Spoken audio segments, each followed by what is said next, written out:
Welcome to episode 7 of the Play It Down Sports Podcast. We're your hosts, Scott and Tom, and we've got a packed show this week. We're kicking things off with a recap of our Member Guest Weekend, good friends, lots of laughs, lots of golf, maybe a few too many cocktails. Then we're going to dive into this weekend's golf action. We got the PGA Tour in Minnesota for the 3M Open, and we got LIV Golf in the UK at the JCB. We'll take a look at the fields, the courses, and of course, our bets. We'll also recap the Open Championship, who cashed, who collapsed, and how our bets held up at Royal Portrush. We'll touch on the Barracuda Championship a little bit. So grab your beverage of choice. Don't forget to like, comment, and subscribe. All our links will be in the description. So let's play it down. But first things first. What's your wine of choice for the evening? Yeah, it's a red blend. Come from the wine club that I subscribe to. Nice. But yeah, smooth. It's kind of like a mix of maybe a Cab Merlot type. I don't really like Pinot Noir, so this is. So I do like the Pinots, but tonight I'm sporting a little Stella. So still stick at last week. Yeah, right? Sticking with the beer. Yeah. I'm not as sophisticated as Tom, so I got to stick with the Maybe beer. we'll have to flop drinks at some point. We will. We'll have to. That's a good idea. Yeah. So we had our member guest this weekend. Yep. Your initial thoughts? Well, so a couple of things. And this is, from middle of June to middle of August is basically the prime member guests all over the country, right? And it's really like it's kind of like the major event of the golf season. Absolutely. Golf courses, right? For the golf pros, they generate a lot of energy around it. Everybody looks forward to it. The guests and members are all kind of anticipating it as we get going. Some of the earlier member guests can start as early as June 15th, and I think July is the prime month. And then we'll have some. I'm going to be in one at my brother's course up in Syracuse in August. And a few of the courses I've played member guests at, besides Mount Tabor, which we're going to talk about highlight, right, where we both were in this tournament. And we actually have some video showing as well. Yeah, and there were some really good shots. The course was in great condition. Weather was great. Yeah, absolutely. We had, no rain all weekend. We had a slight threat of thunder showers on Sunday. Nothing materialized. No, and we were able to stay on schedule. And Casey O'Reilly, the pro up at Mount Tabor, did an outstanding job. Phenomenal. With his staff of running it in the greens crew. But again, some of the other courses that I played in, right, one up in Syracuse at Drumlin. I played in that for over 20 years with my brother. This is the first year he didn't join, but he's a member at Bellevue, another class course up in Syracuse area. We're going to play that in August. You and I have played, I think, at other courses in the past, one or two times. We had a couple of the members, or one of the members and guests who play in Mendakota out in Minnesota. We had some discussion about how they run their tournament. We're members of Picatinny as well, and their member guest was the same weekend, so we kind of got hoodwinked there. We could only play in. We chose obviously to play in the Mount Tabor one, which has been because it's so well run, and we've been a long time in that tournament. And I will just do a quick shout out of Picatinny. Ed Lawn, who's a former major, won one of his flights up there. We've got a lot of few listeners that listen to that are at Picatinny. And one of the Picatinny members actually was a guest at Mount Tabor. Yes, he was. Nick. Yeah.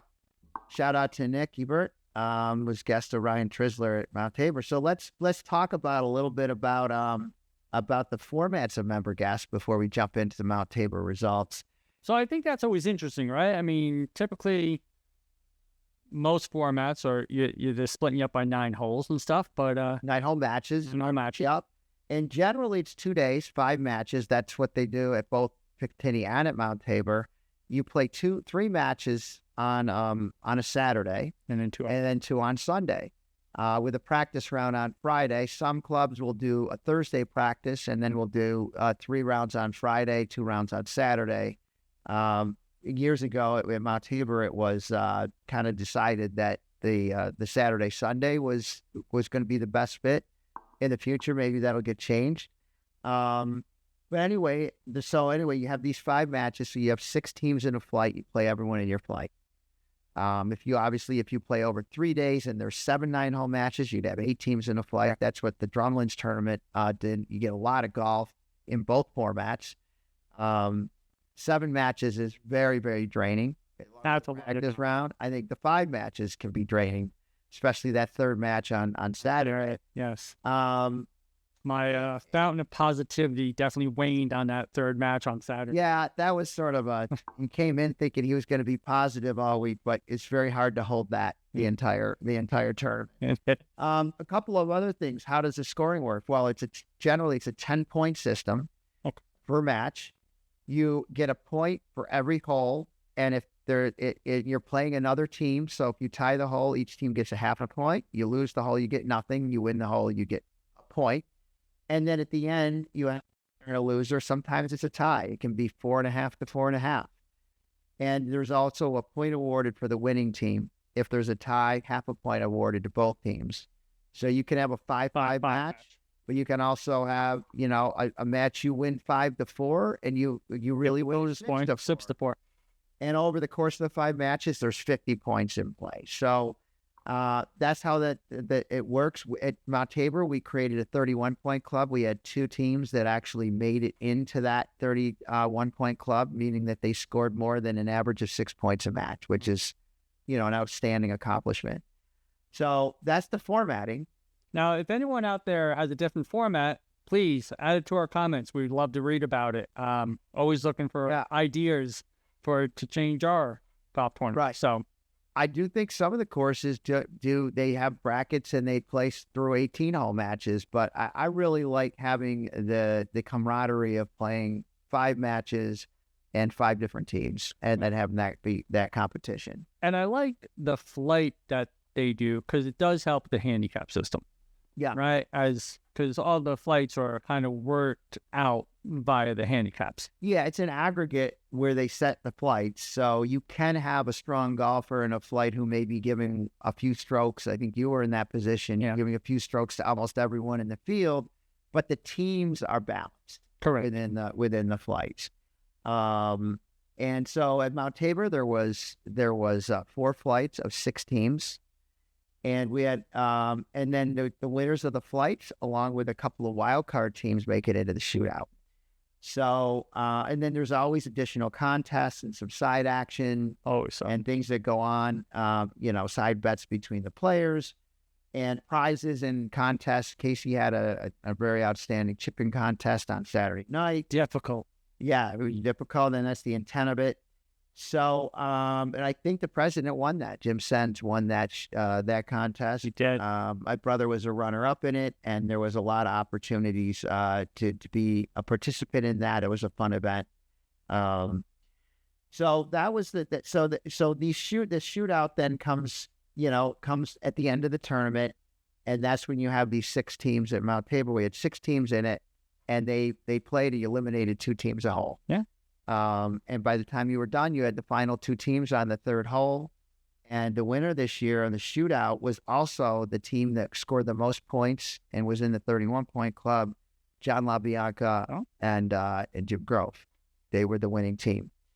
The other flight winners, and you have the names of these flights. I know you like. I do. I use numbers. You use names. I do. So the first flight, Royal Port Rush. Yep, was Bob Corey and George Stroud. Yep. The second flight was won by. Oh yeah, who won? It was won by my brother and myself. This was the prize that we got. We got a cup. I'll read it to you because I don't think you got one. I did not. I finished in second, sadly, 1 point behind you. And this was in the Oakmont division. Yep. 2025 Mount Tabor Country Club Member Guest Flight Champion. Blah, blah, blah. And then the third flight went to Sean O'Leary and his partner, Joe Staunton. And that was the Quail Hollow flight. Yep. And then the Augusta flight, flight 4, was John and Jim. And then they went on and they won the flight. They took it down. And then there was a couple of wild card participants that also made the shootout. The overall team that had the most points without winning their flight Chris Mazurek and his guests were the wild card. And then the Sunny High Total. Tom Beachy was his guest. Just one. Okay. Tom Beachy. And then there was the Sunday highest points. Correct. Drew Britcher was the guest. And Glenn McCrum. Krusty was the member. So anyway, that was the way that the member guests sort of played out. There was obviously a couple of other quick things about the member guests. One of them is the food. The food this year was outstanding. Usually most member guests will have breakfast, lunches, and dinners. Mm-hmm. That was what we had here, starting Friday night, going all the way through Sunday. There was, the Saturday lunch is one of those grab and goes. Not my favorite, right? You get these sandwiches that have been sitting on the... What was wrong with the sandwich? I don't know. I looked at the thing and I picked it up and I was like, that thing has been sitting there. I can't stand cold sandwiches. And it looked... A little dry. There was a hot dog roller there, and I've been mocking the hot dog roller, and Rob Cantrell had it filled with these awesome hot dogs. So I wound up... You got to a little warm. It just really enjoyed a hot dog was when I went over to that roller and grabbed one. So anyway, the actual food was extremely good. Food is excellent. Other than I do agree that the sandwiches on Saturday afternoon, again, it was meat and bread. It was no tomato, no lettuce. It was what it was. It was fine. I don't know if I did not much about that. I did not do the hot dog, but everything else outside of that was excellent. Yeah. Okay.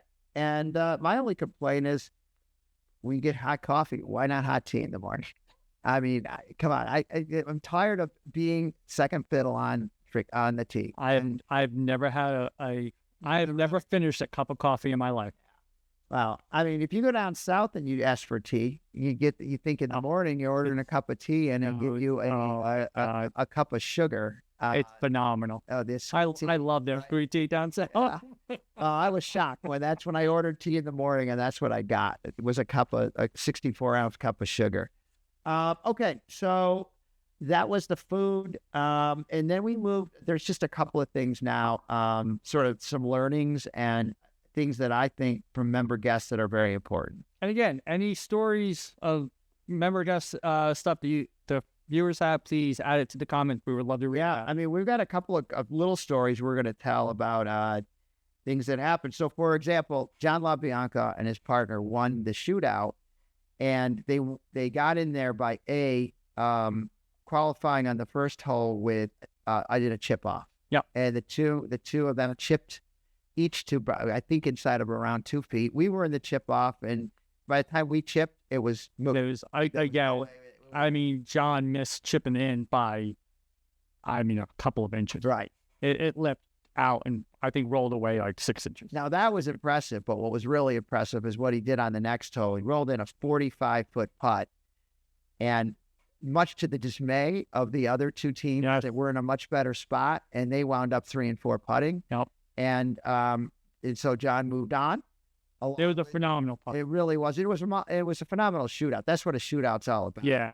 And Bob Corey and his partner George, who are defending champs, made it to the final hole, and then John and Jim brought it down. So that was what. There was a lot of twists and turns in the shootout. Some of the matches, I think we've got a couple of stories on that.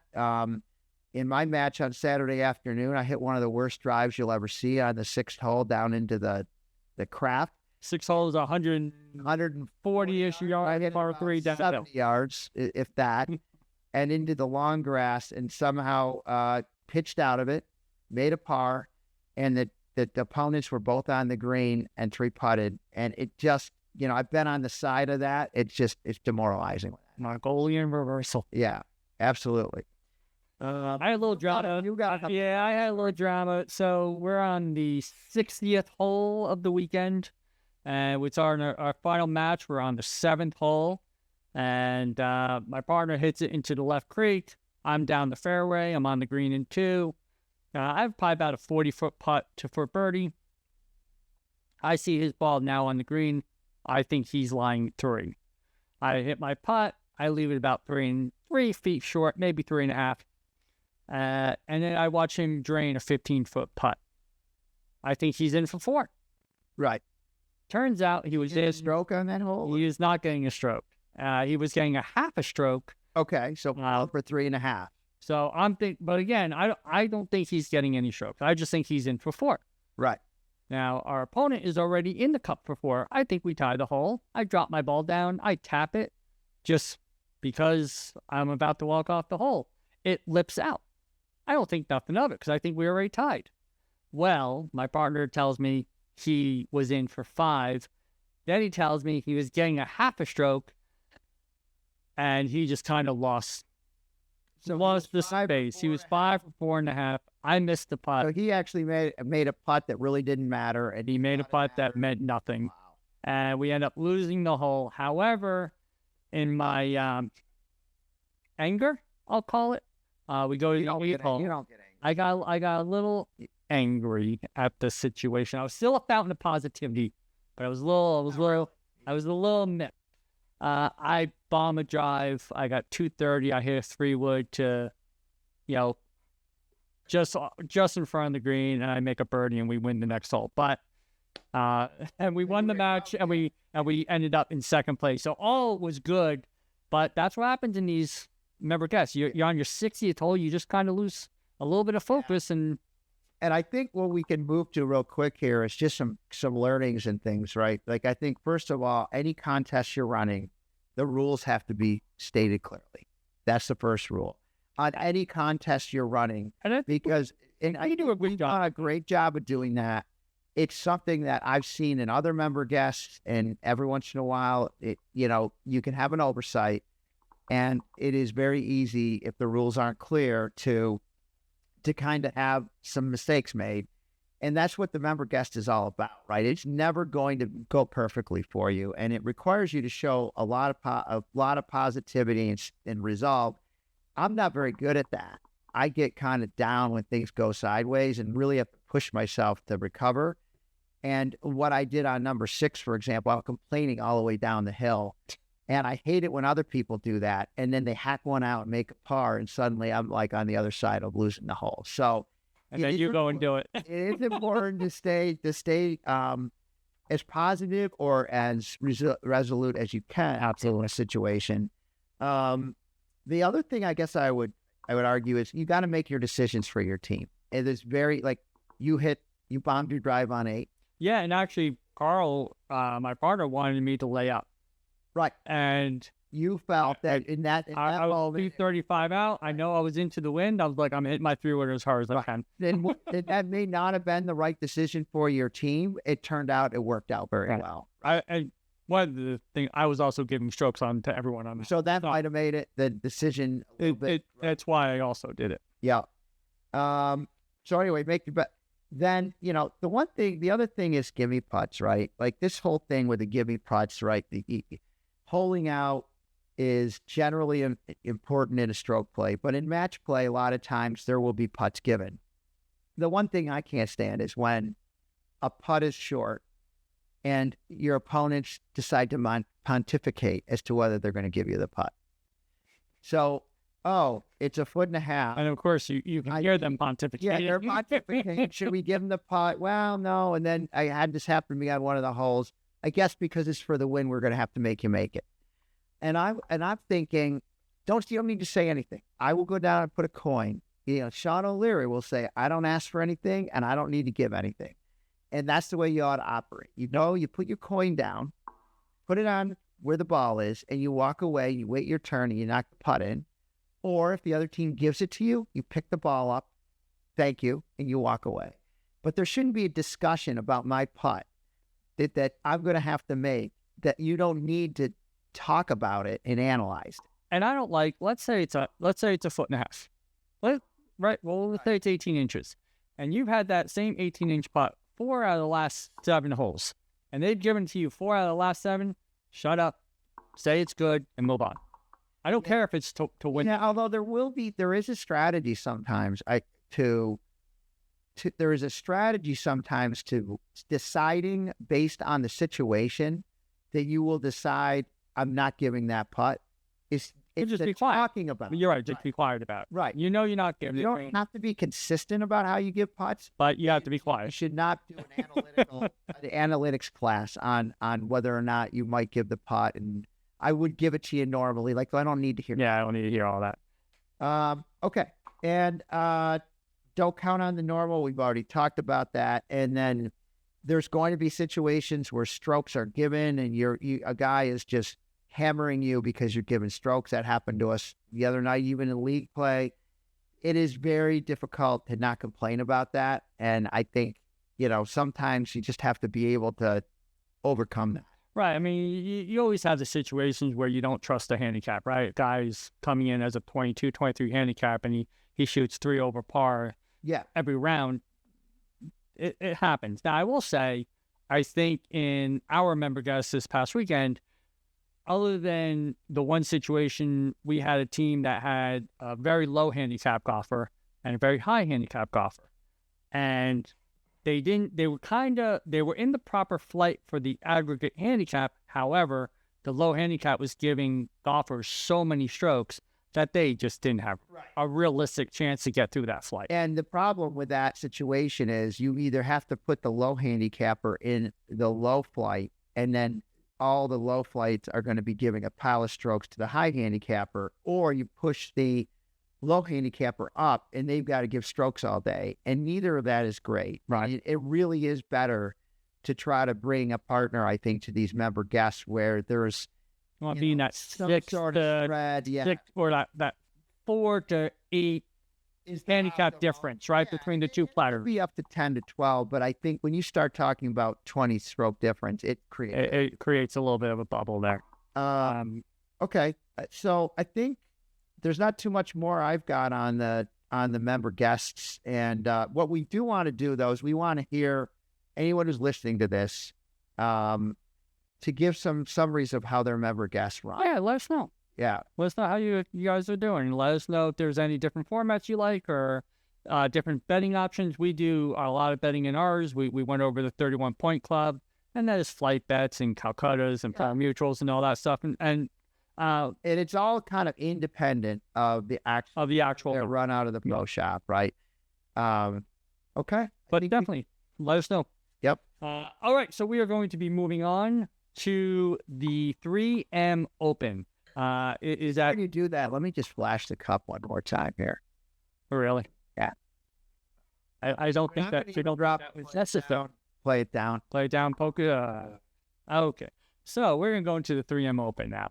3M Open is at TBC Twin Cities. It's a par 71, just over 7,400 yards. It is in Blaine, Minnesota. The weather looks good this weekend. It's not no real issues there except Sunday. Sunday could get a little dicey. They may change some tee times, so pay attention to that. Yep.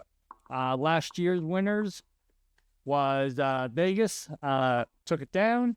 Grazerman was second. Kuchar was third. McNeely and Pendrick tied for fourth. Nothing really stands out hugely here other than putting was a bit of a factor. Driving distance, obviously Vegas and Grazerman had those two stats locked down. Right. But overall, the 3M Open. It's the penultimate stop before the FedEx Cup playoffs. There's one more week before the FedEx Cup playoffs, which is at the Wyndham. However, this tournament will have Ryder Cup implications. Yeah, oh, definitely. And it will have FedEx Cup implications. And FedEx Cup. And I think, your top 70 golfers get into the FedEx. Guys that are sort of sitting between 70 and 100, and there are some we're going to see as we get into our plays that are decent.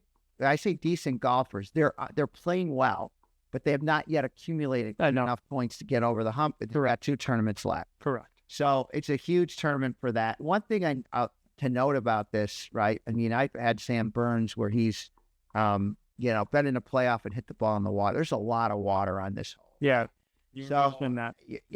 So guys who hit the ball in the water, I don't think there's a stat on that. But what it could mean is you get to Sunday and you're under pressure, and you're going to have golfers who make some birdies because the greens are receptive and they're going to hit the ball reasonably tight, be able to putt. You know, if they're putting well, there's going to be birdie opportunities. Mm-hmm. And if you're inaccurate, or you kind of find the water, suddenly your hole will blow up. And I could see some drama happening on Sunday. It clearly will. Yeah, it absolutely will. I mean, again, these guys have a ton of pressure on them. You got the FedEx Cup, you got Ryder Cup. Right. And just trying to win the tournament. Trying to win the tournament on top of. Yeah. The other tournament we got going on this weekend is LIV. We can't do without a live tournament. You're not going to drink wine now, are you, as I talk about LIV? I will in a little bit. So it's at the JCB Golf and Country Club in Stratford, England, in the UK. It's a par 72. It's just over 7,300 yards. It's got, so last year John Rahm won it last year, and it was kind of his signature win after joining LIV. And John Catlin, who was filling in on the Crushers, the hat's right over there. He, on the par 3 17th. Hat on top of the Crushers hat. That's the Dave Gordon Secure Consult hat. You can now put it back where the Secure Consult hat was. Where it's supposed to go. But John Catlin, he aced the 243-yard par 3 17th, which is a downhill island green. That was the big moment from the tournament outside of John Rahm winning it. The weather there is typical UK weather. It's going to be in the mid-70s. There's some showers on Sunday. Wind doesn't seem too bad. That weather here. Absolutely. Yeah. Absolutely. So those are the two tournaments that we have going on this weekend. Should we check out our picks? Sure. All right, let's see what we got. This is last year's stats and winners. We're just going to slide past that. I just go back to that for a minute, though. There's another. Hatton. Yeah. It feels like his name, just a comment on him last week, and we're going to get to that in the British Open, but that guy was in the mix to win the tournament. Yeah. Right? As late as Saturday morning. And DeChambeau was, dead in the water with a +7.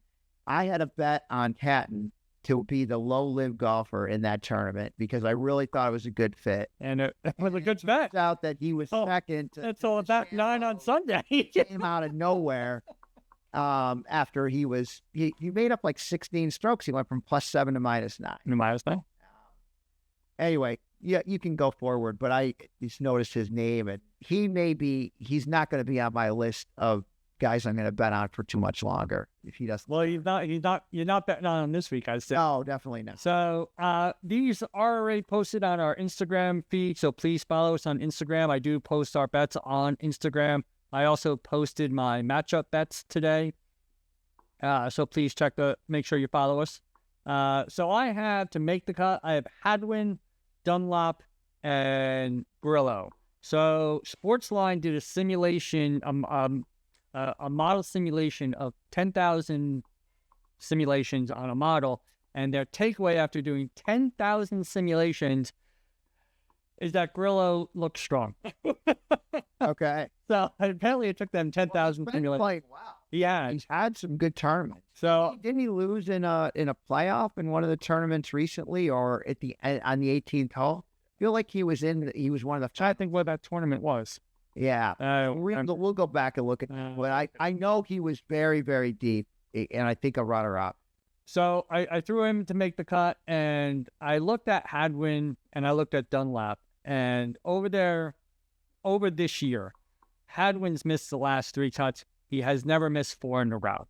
So I threw him in there, and Dunlap seems to miss a cut and then make a cut, then miss a cut, and he missed the Barracuda. So you're going with trends. I'm going with trends on those two. I have Gary Woodland to miss the cut. It's kind of a flyer. See if I can get some plus action on that one. Leverage him with Palmer. And leverage him with Palmer. Then I have top 20. I have Sam Burns. I have Max Grisman and Batia. I'll probably do those individually. I may parlay them. Burns will probably be first until he dunks upon the water. Yeah. The last couple holes. And then I threw Batia, Fowler, and my flyer to win it is Keith Mitchell. Well, I like Batia in this tournament, actually, and I do like Ricky Fowler. So that's my 3 out. And you know what's interesting is I think Goddard is the favorite in this. He is. So the field's got Burns, Goddard, McNeely. Those are your 3 supposed favorites. McNeely's had success here. Yes. Goddard is like the Ben Griffin now. Now, I was very happy that he did well over both the Scottish Open and the Open. And now people are like, they're like tag-alongs, right? It's like, dog chasing a car. Oh, I got this guy. He's going to be great. I thought you threw Ben. I did. Right. And I'm going to be throwing Gutter up on away too pretty soon because he's not going to keep doing, this is not like a permanent thing with him. Just like it's not with Ben. Have you seen Ben Griffin showing up on any leaderboard in the last 3 weeks? I have. I have not. Everybody loves playing him and missed the cut though. He was. Yeah, it was 1 week late on that. Yeah. So who you got? You got yeah. So for me, what I've got just to sort of there's a top 10. So I got Joel Damon and at 14-1 on top 10. Now he's somebody right now. I think he's around 96 in the FedEx points. He has a bit of a fit on this course. And he could be the kind of golfer that just doesn't even make the cut, right? But what caught my eye was 14-1 for him. He has been a golfer who has done enough to be in the top 100 and will be really pushing at this tournament, I think, to try to get to the tie. He just caught my eye, and I only played him top 10. Now, if you bet him to make the cut, you get plus money on him right now. Yeah, but I'd rather take the 14-1. Yeah. If he makes the cut, I'd rather have him at 14-1 rather than bet a bigger bet that's more 50-50 on the cut. Max Homa is 4-1 as a top 10. I do like that one. I do like Max at top 10, but I was upset with him at the Barracuda. He was there. Bad first round. Different format. I know, but bad first round, great second round, good third round, and then bad fourth round. Yeah. He's not, but he's been overall trending in a good direction. I agree. He's in the top 100, but not the top 70. I think he's around 98. And he's finished 5th in this tournament. Historically, he's had some success. So, to me, I took those guys top 10. And then these guys that I took to win, I looked at all of them, and they're all playing pretty well. Fowler is a very good gains. He's very good as far as strokes gained, right? Tee to green, yes. And he is, I think, 71st. So he has a good tournament. He's got 2 shots, right? Oh, yeah. Same thing with Clark. He's in the 70s, and he's trending in a good direction. And I think he's flushed away some of the demons that he had when he just, half destroyed the locker rooms at the U.S. Open. We'll add in the Sportsline 10,000 simulations. The other takeaway was Clark was unlikely to crack the top 10 simulations. We'll see. And then Tony Finau. Now Finau did pretty well, and I worry a little bit about him maybe coming back. I had him to miss the cut, and he did not. Right, so he makes the cut. Homa didn't play in the Open, so he'll be a little fresher. Fowler did well. Finau also played well. So Clark, Fowler, and Finau all did very well at the Open. So I'm hoping that these guys keep the momentum going as opposed to coming back and being a little bit wiped out. Because, going and playing in the Open shouldn't have that much of an effect. And then Homa is the one that's really kind of been able to focus, and he's got some good history. Finau, by the way, is loved here. I think he's won this tournament several years ago. So I just like that series of golfers, and I took a shot hoping one of these guys can be in the mix late and give me a chance to monetize the ticket on Sunday. And then we have the LIV Golf UK. I have a nice little top 20 bet there with Garcia, Annabelle, and Lahiri, and a little flyer bet there with Bubba Watson. And then I have Neiman, and we both actually have Sebastian Munoz to win it. And I kind of did chalk and put DeChambeau up there too. Yeah, and what is he like about? It was 5-1. That's not bad. Not bad.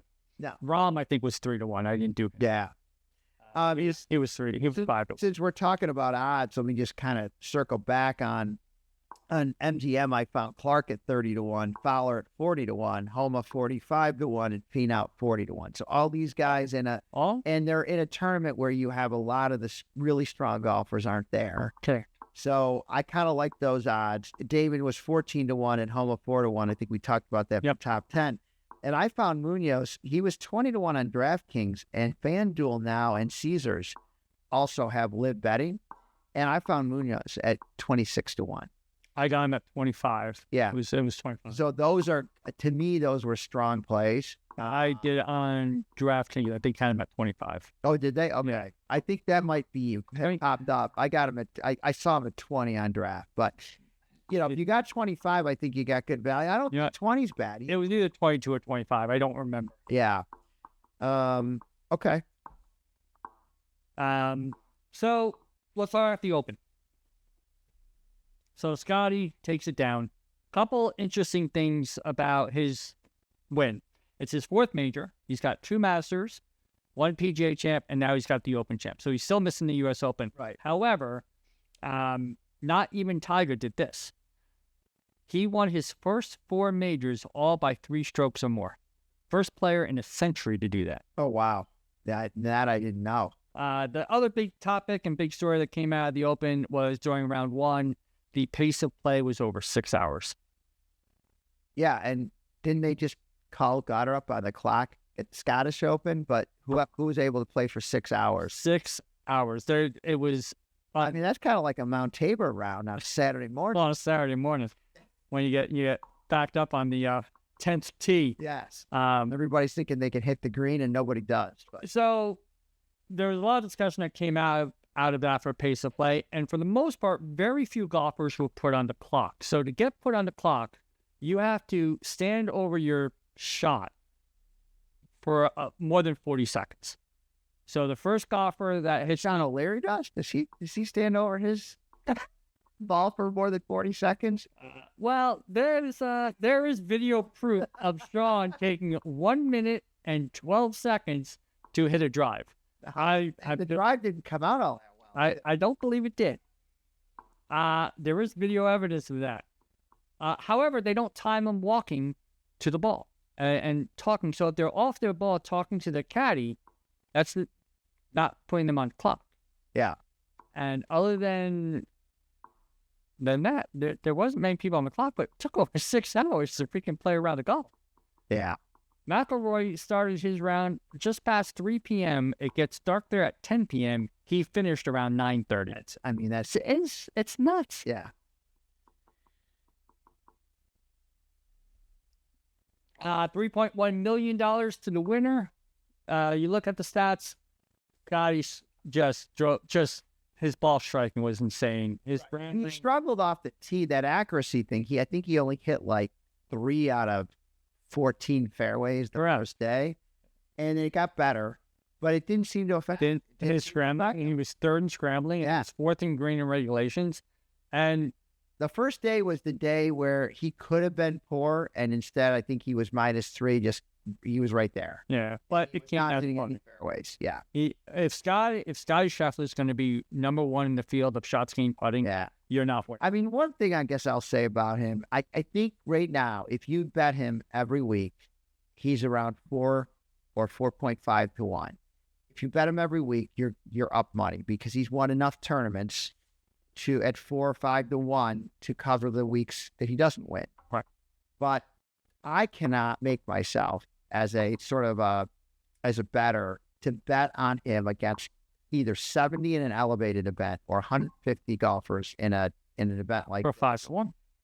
I'm not going to do it. I refuse to do it. And you can decide to play the winner without Scotty, but I don't like the haircut that you now have to pay a tax on these guys that are now going from 23 to 1 to 19 to 1 because Scheffler's out of it. Now I might stop being stubborn eventually when I get burned enough, but I can't do it. I am not betting that guy.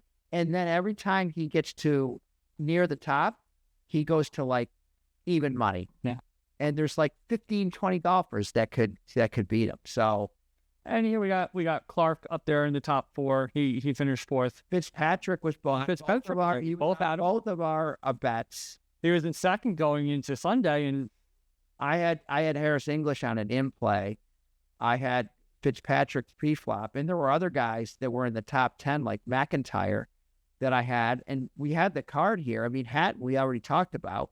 He was in the zone for a while.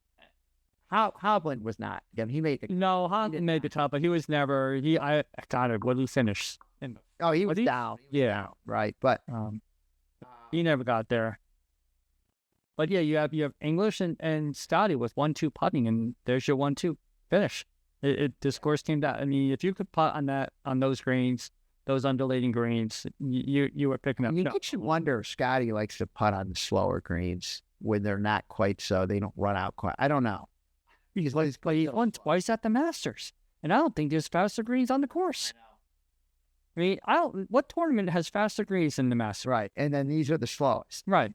And he should win both of them. But clearly he has issues at the U.S. Open, and I think most golfers do because of the rough. All I know right now is he's burned your bankroll. Yeah. If you're not, and then there's people out there who might be listening and saying, "I just bet him every week and I'm winning money. Congratulations! Just keep doing it. See what it does for you." And then we had the Barracuda. We had some interesting plays in the Barracuda. We both had Hui. Yes, who was in first place at the end of Saturday and then went to sleep on Sunday. And I picked up Van Ruin. Like, you had him? I picked him up as an in play, and I think he needed 5 more holes, and he might have got there, but he kind of ran out of holes. I mean, he was only He's only 3 off. Yeah. He's 1 eagle off.